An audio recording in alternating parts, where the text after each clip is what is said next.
नमस्कार दोस्तों, मैं विनोद पाटीदार उच्च माध्यमिक शिक्षक नियोजन 2023 के अंतर्गत गणित विषय के अभ्यर्थियों की काउंसलिंग का शेड्यूल डीपीआई द्वारा जारी कर दिया गया है। तो क्या है शेड्यूल? तो देखिए, गणित के अभ्यर्थियों द्वारा प्रोफाइल का पंजीयन 15 जुलाई 2024 से 18 जुलाई 2024 के मध्य होगा।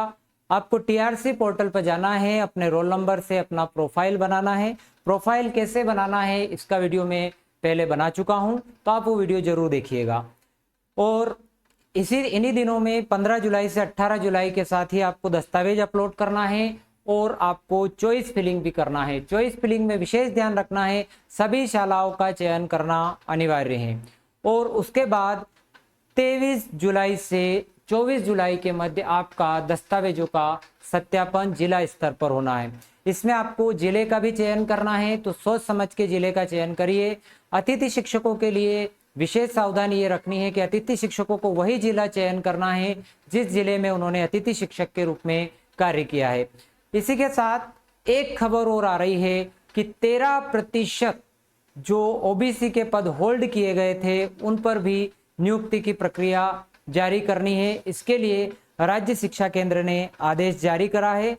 राज्य शिक्षा केंद्र ने संचालक प्राचार्य राज्य विज्ञान शिक्षण संस्थान जबलपुर, प्रगत अध्ययन शिक्षा संस्थान भोपाल, शासकीय अध्यापक शिक्षा महाविद्यालय समस्त, इन सबको पत्र जारी किया है। और पत्र जारी करके सामान्य प्रशासन के जिस पत्र का हवाला दिया गया है वो पत्र है आपका 21/6/2024 का, जो कि आयुक्त लोक शिक्षण मध्य प्रदेश भोपाल और संचालक राज्य शिक्षा केंद्र मध्य प्रदेश माननीय उच्च न्यायालय में दायर याचिका क्रमांक 6036/2023 में दिनांक 21 फरवरी 2024 को पारित अंतिम आदेश के संबंध में 2024 को ये याचिका न्यायालय द्वारा खारिज कर दी गई है।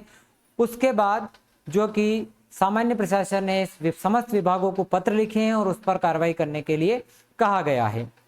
उसके अनुसार विषय अंतर्गत कृपया अवलोकन करें। संदर्भित पत्र द्वारा कर्मचारी मंडल द्वारा समूह 3 उपयंत्री और ये मानचित्रकार, समयपाल एवं समकक्ष पदों की सीधी एवं बैकलॉग भर्ती हेतु संयुक्त परीक्षा 2022 आयोजित कर परीक्षा के परिणाम विभागों को उपलब्ध कराया गया था।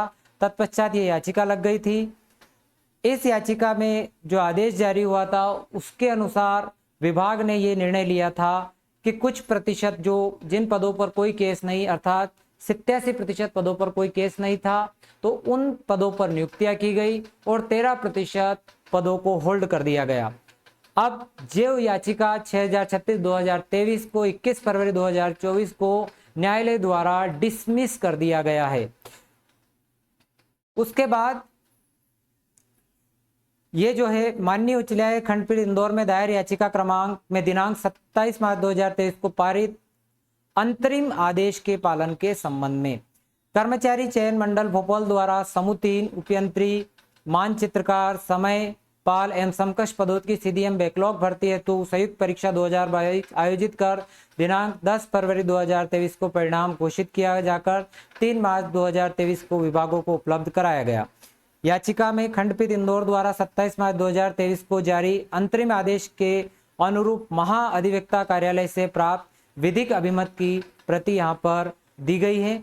चूंकि कर्मचारी चयन मंडल के द्वारा अन्य पिछड़ा वर्ग के 27% आरक्षण का लाभ देते हुए परीक्षा परिणाम घोषित कर विभागों को सूचित किया जा चुका है, अतः महाअभिवक्ता के परामर्श के अनुसार कार्रवाई करने हेतु प्रत्येक विभाग को निम्नानुसार परामर्श दिया जाता है। पहला, कर्मचारी चयन मंडल द्वारा विभागों को प्रदाय की गई चयन सूची में 87% रिक्त पदों पर 16% अनुसूचित जाति, 20% अनुसूचित जनजाति, 14% अन्य पिछड़ा वर्ग और 10% आर्थिक रूप से कमजोर वर्ग एवं 27% अनारक्षित वर्ग के अभ्यर्थी शामिल हैं पर ही नियुक्ति आदेश जारी किए जाएं।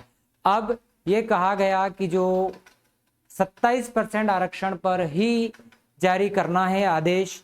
शेष 13% पदों की नियुक्ति के लिए 2 पृथक सूचियां तैयार की जाएगी, जिसमें एक अन्य पिछड़ा वर्ग संवर्ग के 13% बचे अभ्यर्थी शामिल होंगे, जिसके नाम चयन के उपरांत कर्मचारी मंडल द्वारा विभाग को उपलब्ध कराए गए थे, परंतु अन्य पिछड़ा वर्ग का आरक्षण 27% के स्थान पर 14% करने के कारण शेष रह गए हैं। प्रथम सूची में शेष रहे 13% अन्य पिछड़ा वर्ग के अभ्यर्थियों की संख्या के बराबर दूसरी सूची अनारक्षित वर्ग की कर्मचारी चयन मंडल द्वारा उपलब्ध कराए गए अनारक्षित वर्ग की प्रतीक्षा सूची से मेरिट के क्रम में बनाई जाएगी। प्रथम सूची में शामिल अन्य पिछड़ा वर्ग के अभ्यर्थियों के नाम कर्मचारी चयन मंडल द्वारा उपलब्ध कराए गए अन्य पिछड़ा वर्ग की प्रतीक्षा सूची में मेरिट के अनुसार ऊपर दर्ज किए जाएंगे। इस प्रकार प्रथम एवं द्वितीय सूची में शामिल उम्मीदवार क्रमशः अन्य पिछड़ा वर्ग और अनारक्षित वर्ग की सूची में शामिल रह सकते हैं। यदि प्रथम चरण में नियुक्ति 87% अभ्यर्थियों में से कोई अभ्यर्थी निर्धारित समयावधि कार्यभार ग्रहण नहीं करता है, तो जिस संवर्ग का है वो SC ST OBC का, उस संवर्ग की प्रतीक्षा सूची से नियमानुसार नियुक्ति दी जाएगी एवं तद अनुसार अन्य पिछड़ा वर्ग और अनारक्षित वर्ग की कंडिका 3.2 बनाई गई। प्रथम सूची एवं द्वितीय सूची से जितने अभ्यर्थी परीक्षा में प्रतीक्षा सूची में नाम दर्ज होने के कारण नियुक्ति पाते हैं, उतनी ही संख्या में इन दोनों सूचियों में मेरिट के आधार पर ठीक नीचे के अभ्यर्थियों को उतनी ही संख्या में प्रतिपूर्ति कर दी जाती है।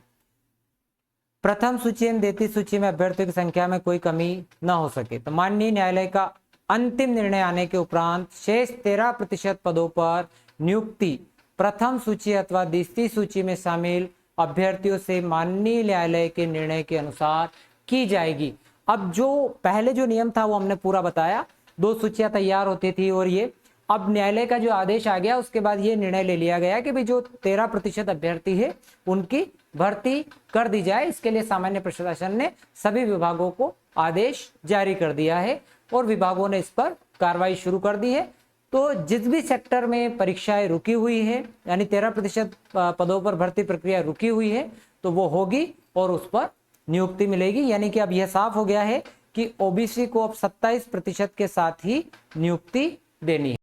दोस्तों अगर आपको वीडियो अच्छा लगा हो तो चैनल को सब्सक्राइब कर देना, वीडियो को लाइक कर देना और अपने दोस्तों के साथ शेयर करना मत भूलिएगा। Thank you very much. मिलते हैं नेक्स्ट वीडियो में।